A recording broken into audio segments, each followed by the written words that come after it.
Whoa! We're doing a midweek podcast, and you know what it's about? This is not episode 3. This is episode 2.5. This is just the coaches episode. And who have I got with me? My homie JP's in the house. What's happening, dog? I'm good, mate. I just want to start the meeting off before we get serious on what we're debating today after what's been brought to us. I just want to bring this into attention. It is the hang on. It is the sole right of the GB delinquent to participate. I said participate in a light refreshment after a hard day's toil. So what I need you to do is spell participate. That's easy. It's put and then a load of words and then it ends in E. Man, what a day, man. What a day, man. Oh my God. Can you believe what's been brought to us today? I know this is all about the coaching, but first of all, Harry Maguire, player of the month. Are you kidding me? And then to make that bald-headed Ten Hag as manager of the month. Oh my. Ten Hag, manager of the month. I mean, come on. For what? Has he been playing that what you play on your computer? What's it called? Oh, Football Manager. Yeah, he must have been playing that. Oh my goodness. And the other thing quickly I'm going to go in before we get right into the muscle of this conversation is we still don't have a guest. What's wrong with you guys? Come on, we don't bite. He bites. I've just nipped. We don't bite. Come on. Be the first. We've had a nib. We've actually had a nibble. I've got a suspicion we could be having one very soon. We got a reply of someone today. No name guessing, but we've had a nibble too. Yeah, and this person doesn't like their own voice and was wondering if we can change the voice. The answer to that is no. Just get on with it. Yeah, exactly. Exactly. Now, brother, what news today? We can't reveal our sources, which we never do. But this is all about coaching, isn't it? Because coaching here in the UK. Yeah, I heard something that I couldn't believe, that we don't have good coaches in the UK. We don't have good coaches. And this, if you want to know, it came from right at the top. And it's not the first time I've heard it. When we went to our meeting, we heard it there, didn't we, John? Yeah, we heard it then. You know what happened at the meeting. But we don't have good coaches in the UK. That's why we've got foreign coaches. And what's that fella's name? I can't remember his name. What's his name? Miguel. Yeah, he's wanted around the planet. Yeah, there's a waiting list for his signature. Apparently, wanted around the planet when he's got to be the only coach who's coached Fondoza and won nothing with all that talent. Nothing. I tell you this now, not scripted whatsoever. When he leaves GB Women, he'll go into a club voluntary. He will not be a paid coach after he finishes with GB Women. So where's this magical list of people waiting for his signature that we've been told today? Unreal. It's a myth. That's all it is. It's just a myth. These people don't know what they're doing when they talk about things like that. It's a myth. Unbelievable. It's a myth. Yep. I can tell you a few coaches that we've got that develop the game here that never get used. Sue Conroy developed them youngsters. The list goes on. Dan Johnson's doing a good job. Obviously, he probably wouldn't have the time to coach, but come on. Come on. Stevie Kane. You know, I'm sitting here. I think I'm mind. Yeah, you and Stevie Kane, two minds that are being lost to the game by our own nation. Scandalous. Absolute scandalous. And you're a great mind as well. I know you're not being in the coaching game, but 20 years in the game. I have coached. You're wrong. I have coached. I was assistant coach in Cantu. Ah, yeah. I was an assistant coach at Fundoza when we got rid of this idiot who was in charge at one point. Did you win something? Yeah, we won the King's Cup. Me, Terry, and Joe. You done more than that idiot Miguel. Exactly. Yeah. Oh, I'm loving this. I'm loving this. I'm loving this. Come on, man. Tell me what you got Oh, to say. so this is what I don't understand. This comment that's come about today to us about there's no coaches. All right. First of all, let's look at the BWB website. There's a new job opportunity for a pathway officer, coach, whatever, right? When you click in the job description, the first thing you need is a degree in sport, right? You Greens. tell me, you tell me this now, Saint. Someone who comes out of uni with a degree, are they going to educate you on our game? Somebody who comes out of sport with a degree ain't they going to educate anybody about the game because it's just a piece of paper. It's just a degree. You know, he probably spent 7 years at college to just get this one degree, and all of a sudden, bingo, he can get a job that he can scout players. He knows what he's doing. Come on, this is not the able-bodied game. I could apply for it. Yos. I could apply for it right now. I've got three master's degrees. I've got a master's degree from the School of Life. I've got a master's degree as a point guard, and I've got a master's degree in wheelchair basketball. Well, I must have more than you. I've got none of them at a university. Yeah, you don't get them at university. You get them by either playing or being around people, you know, and coaching. And I've also got something else. And having great mentors. Oh, what you doing, lad? I've got a Jedi master's degree. A Jedi's master's degree. Come on. I tell you, I couldn't believe that. I couldn't believe it. Just couldn't believe it. You know, all this about UK coaches, I just don't get it. For example, they want, so we've been told today, aspiring coaches to come through the pathway. What pathway? Don't tell me the pathway starts at level 1 and level 2 coaches, because that was written by some, I can't even say it without swearing. Don't swear. Some buffoon. Don't swear. I'm telling you, the level 1 and level 2 coaching awards are a joke, absolute joke. You'd learn more staying at home playing Countdown on Channel 4. I'm not very good at Countdown, to be fair.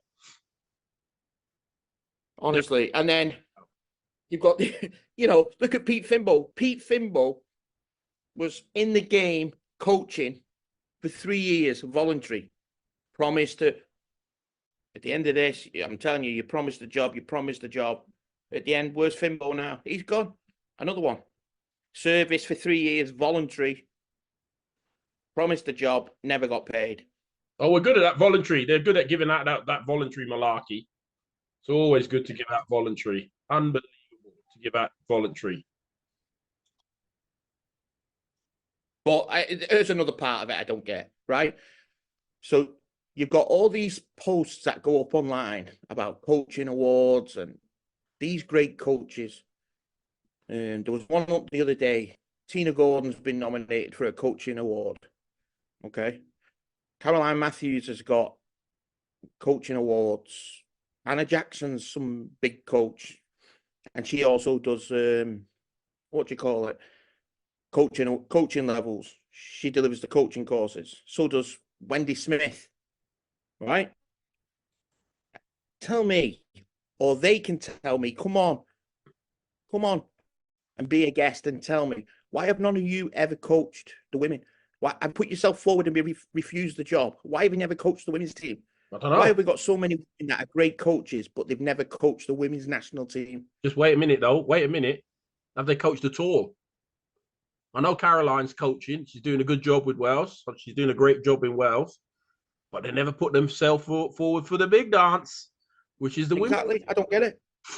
Why? Are they scared? I did it. I went from playing straight into coaching and got dropped right in the deep end. It's tough, but it's a quick learning curve.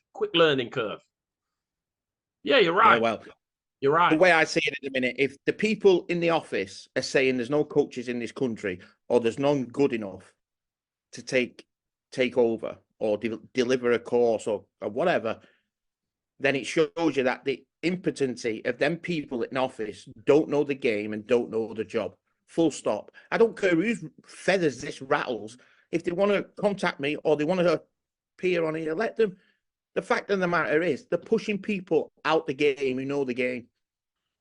And then you've got all these young bucks who are coming through. Where's their gonads? Where are they for come on and say, well, you're wrong there. You're wrong there, John. Come and prove me wrong. Put your name down. Put an email to me. Put an email and come on here. Defend yourself. Yeah, but you're right. You're right. There's a lot of good coaches out there. A lot of is it easier just to do, let's tutor. Let's tutor. Is it easier to do that than take the helm of? I think it's that. You get paid more tutoring. Yeah, but pressure on you. I know. You're not going to get sacked as a tutor, are you? Unless people like us speak up and say your tutoring lessons are a joke. Yeah, but for me, there was nothing better than playing. But the second best thing was winning a medal. Like that, and coaching your men's team. I've always aspirated. Well, look at the women's team in Tokyo. Go online. I've been watching it all week. Tokyo, what a farce. What a farce that is, the Tokyo tournament. We got to roll back. Because if you think about Tokyo, they had no plan if something went wrong. How have you, with all the funding we've got, you have no plan if your coach catches COVID? Guess what their plan was? Let's give it to Gaz Chowdhury, let him coach, The guy had enough pressure on him trying to win it. And you know what they did? They blew the gold medal. And then, oh my goodness, the women's team, the coach, that was even more jokey. Really? Have you heard the timeouts in the quarterfinal? Oh, Mr. Fisher. I've had better advice. I've had better advice in a timeout from a GP. But how did he get the job? And what makes it even worse? He left there and now he's hanging around with the men. What is going on in this? What's going on? That's what I mean. Who's giving these people the jobs? Who's giving it? Because the fact of the matter is, that was the one time so far in history the women could have medalled, made history getting the first Paralympic medal. And it was blown up. Nothing to do with COVID. Nothing to do with nothing at all except the coach. Whoever put that coach in shouldn't be in a job. Yeah, but look, let's wind it even further back. Before that, they've come to the World Championships with Miles, American Miles, yeah? Was that his name, Miles? Yeah. And they won a silver medal. And then somebody in their bright mind said, you know what, let's fire Miles. How backward step is that? He just won your silver medal. So that meant if you're going to win a silver there, then you should be on for the, being in the final at the Tokyo Olympics. No, let's get rid of Miles. Who got rid of Miles? Which idiot got rid of Miles when they're at the top of I know who got rid of Miles. The person who got rid of Miles, I imagine, featured on our last episode, the hierarchy. But it doesn't make no sense. The guy's a winning coach. He had a great record in college basketball. They got to a world championship final and nearly won it. And I'll tell you what we'll do. Let him go. And we'll get somebody who's got no response of playing wheelchair basketball. Yes, Simon Fisher might be a great coach on the able-bodied game, which is fine. I recognize him as a great coach at that. But he's got in the able-bodied game then. Zero experience at the wheelchair game.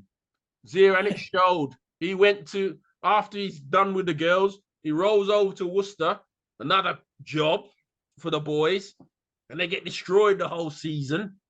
So, I tell you what's another killer for me. All this financial talk, and the reason the men haven't got a full-time head coach at the minute is because of the finance.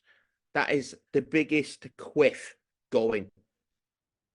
It's not that case at all. It's either the men don't want a head coach, so they don't have to come back for a camp. Fact.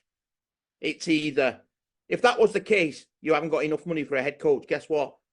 One of them people who's modelling for Next on your website, cut their job and put a head coach in. Surely a head coach for the men is more important to the association than them in the suits. It's got to be. Has to be.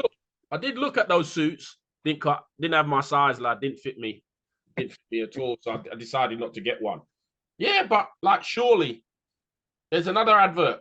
What was the advert? We've had 2 adverts this week, haven't we? We had an advert for a psychologist, and we've had an advert for a Halfway officer coach. Surely, if they had any sense, you don't need either of those.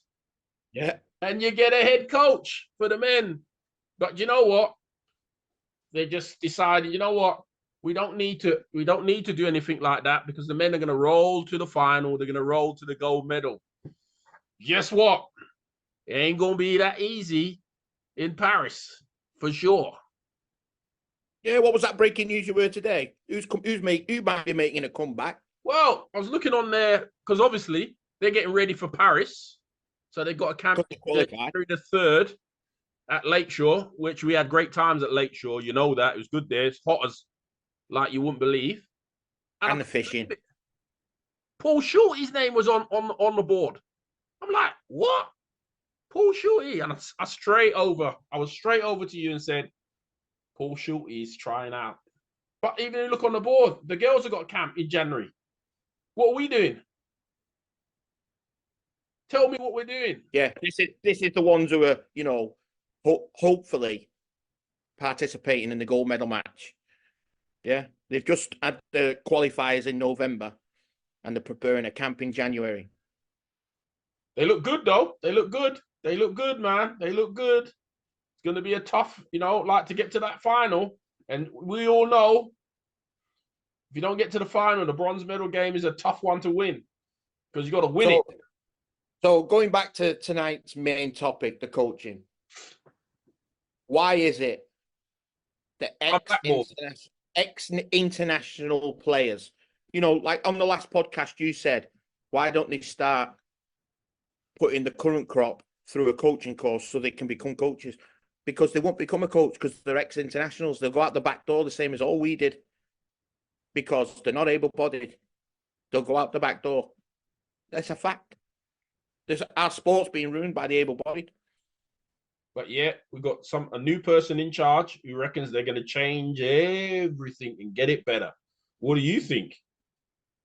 I think the person who's currently in charge is very diplomatic, like an MP, in the way they talk and swerve questions. You watch someone on Good Morning Britain in the morning, one of them MPs who comes on, and the way they won't answer the question, they'll go round the block to swerve, actually giving you a straight answer. She's very good at that. Very good. Do you think we're going to be in trouble now? Do you think I'll get the job if I applied again? I say, got a better chance of seeing me going for a jog. Anyway, I'm not going to do that. I'm not wasting my paper and my ink ever again. No, but the fact of the matter is, after speaking to our mate today and the other person, what are they going to do? Ring the podcast, please?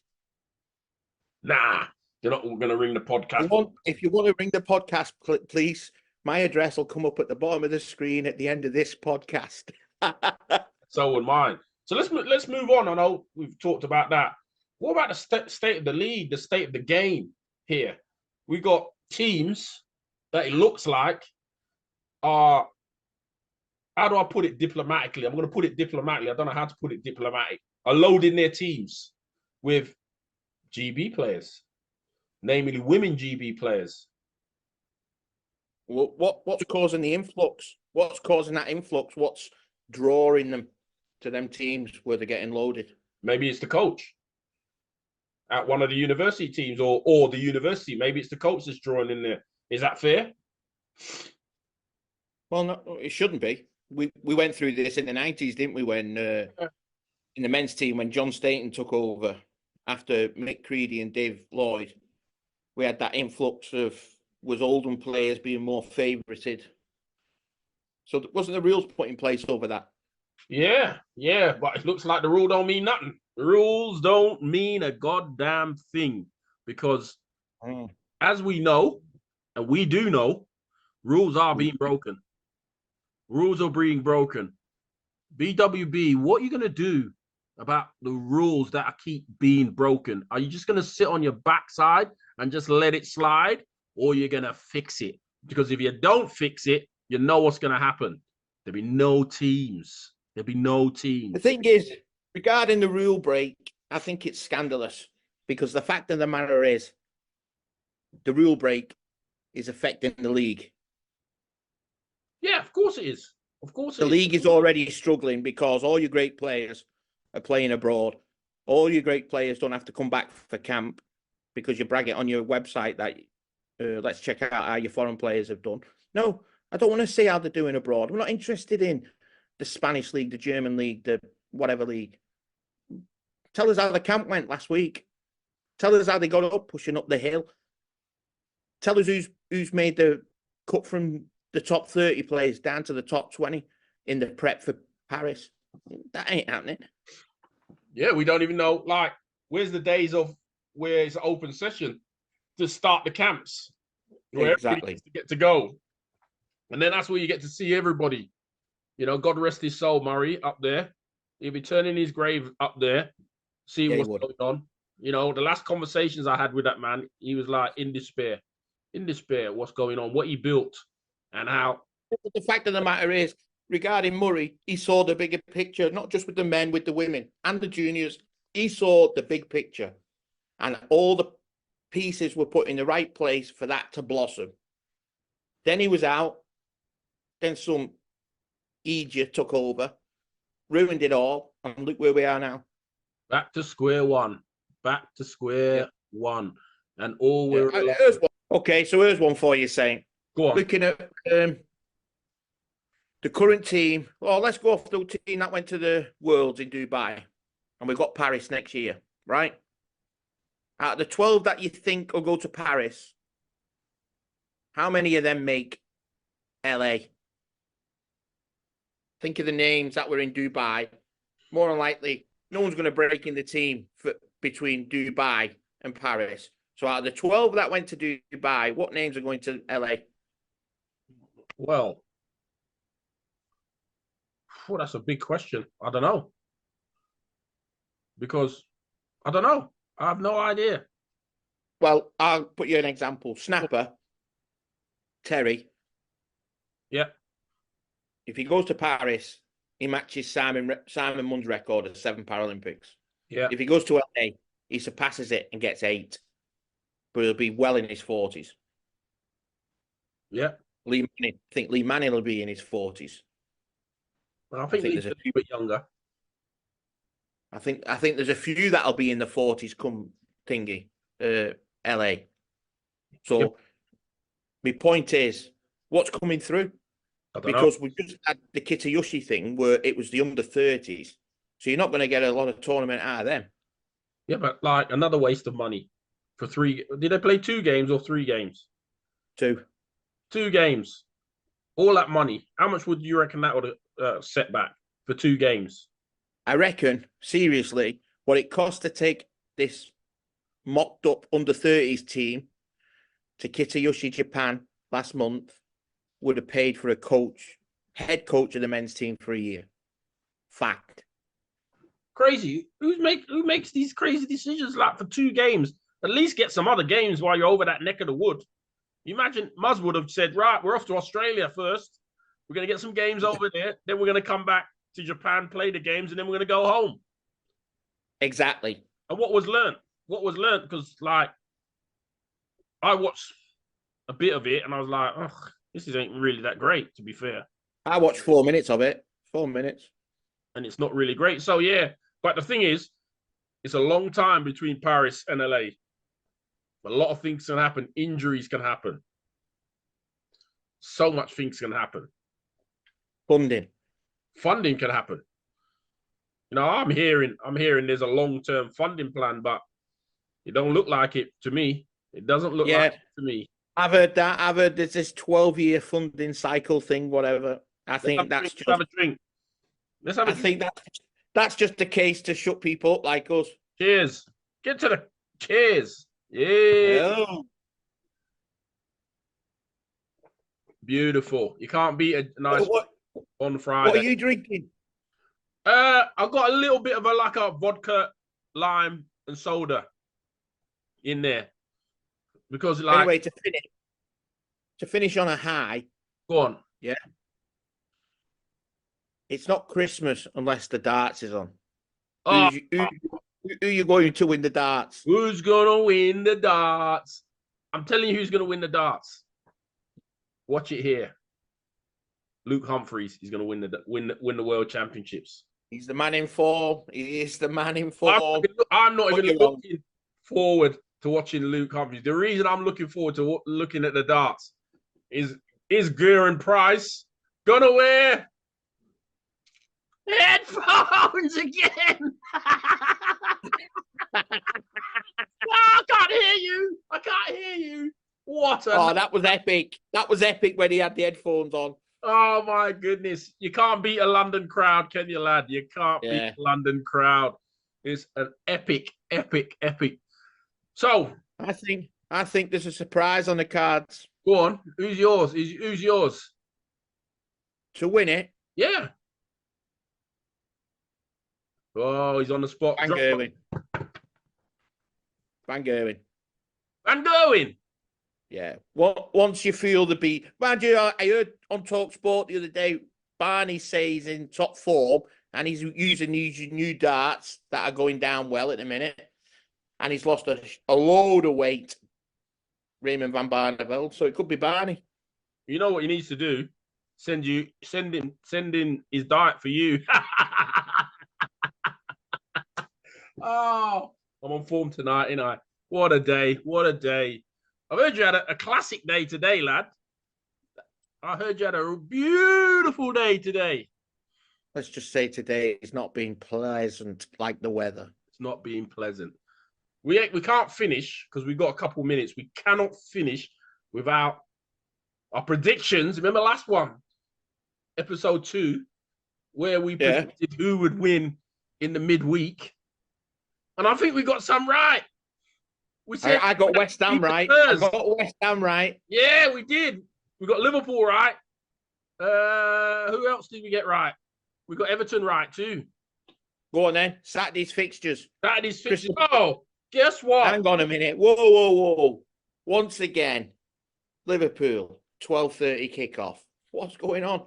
Is that our 10th? That really messes up the day, doesn't it? 12:30 kickoff. Really messes up the day. You don't know whether to start with a pint or a fryer or whatever. Because then, if you start with a pint, by the time 3 o'clock comes, you don't know what's going on because you've had too many. 12:30 against Palace, and we haven't done well with Palace, have we? Really? It's a bit of a voodoo spot in it for us, Palace. Yeah, we haven't really done well against Palace, but I've got a feeling that we're going to beat them tomorrow, and that means we'll go top of the tree. And then I've got another feeling. Well, Mo get his 200th goal. 200. Yeah, Mo will get his 200. You know what, though? I think he's saving it for the Man United game. Because he always peppers them. Always peppers them. So, well, that's next Sunday. Oh. Hey. All right. So after that, Brighton, Burnley. Brighton. I think a draw. Ah, don't be silly, Brighton. I think Burnley are going to shock them with a draw. Yeah. Man United, Bournemouth. Oh, Bournemouth are in some good form, you know. Yep. I'm going to go with Bournemouth. I can't ever back Man United. Ever. I'm going Bournemouth. See if we agree on the next one then. Sheffield United, Brentford. I think Sheffield United will win. So do I. I've got a feeling because they looked good the other night, but Liverpool had a bit too much quality for them. So I think they would win. Just one moment. Hold on. I'm just checking something. Yeah, who else we got? Wolves, Forest. Oh, Forest need it. And Wolves can't score for toffee. They can't score for toffee. So I think... Don't forget, Cooper's job's on the line. I think Forest might nick it. That's the end of Cooper then. Yeah, I think Forest might nick it. Go on. Who else we got? And then the last one on Saturday, Aston Villa at home to Arsenal. I think Villa will do them. I think you might be right, you know. I think Villa might do them. I definitely think Villa might do them. But we have got 4 games on Sunday. What we got on Sunday? First one, Everton-Chelsea. Everton are going to win that. Chelsea are not good on the road. I'm going for a draw there. Be fair, Chelsea are not good on the road or at home. Yeah. Got 2 draws on Sunday. Everton-Chelsea and the next one, Fulham-West Ham. West Ham victory. Draw.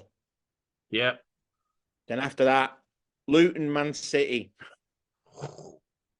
It's a tough place to go, but I think Man City will come out with a win. I think Man City will definitely come out with a win. What's happened? Has the dog got loose? Is he run off? No, Big Red's just come in. Yeah. Yeah, hang on, you've missed one game. What? There's one more game on Sunday. Which side? Sorry, mate. Sorry. Tottenham-Newcastle. That's got, you know what? That's got Tottenham written all over it. Yeah. Oh, it's got to be Tottenham. It's got written all over it. They've got to bounce back. Struggling Newcastle. Here's one for you. What I heard on the Talk Sport today. Will Newcastle get David De Gea in January? Depends. I think they will. If they lose to Tottenham, they definitely will get David De Gea in the January transfer window. I can't wait for the January transfer window to see if Liverpool buy nobody like they always do. Can't wait. Well, according to Talk Sport today, Klopp says they're not going for any centre back despite that rupture with Matip, and they're offering him a new contract. The youngster's good, man. That youngster's good. That's going to come in. That youngster's really good. But you know what?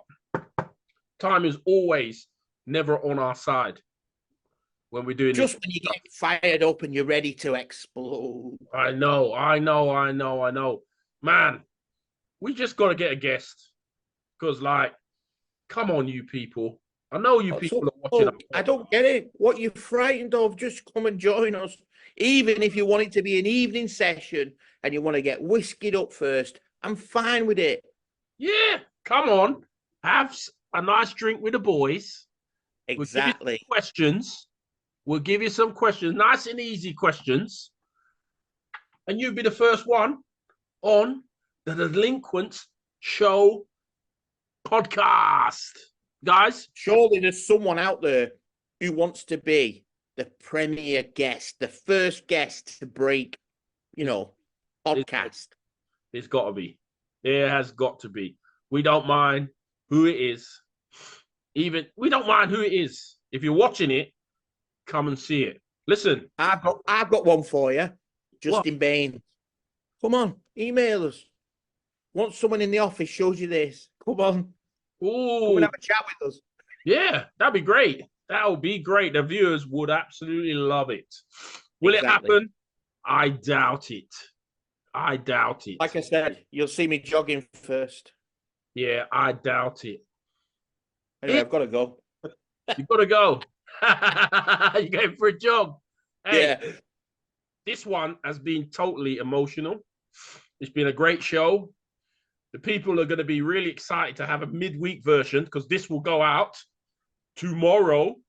And it's going to be is Coach's Corner. We call this Coach's Corner. And if you like Coach's Corner, we'll come back with more Coach's Corner. It don't have to be about basketball. It could be Coach's Corner about anything that you want.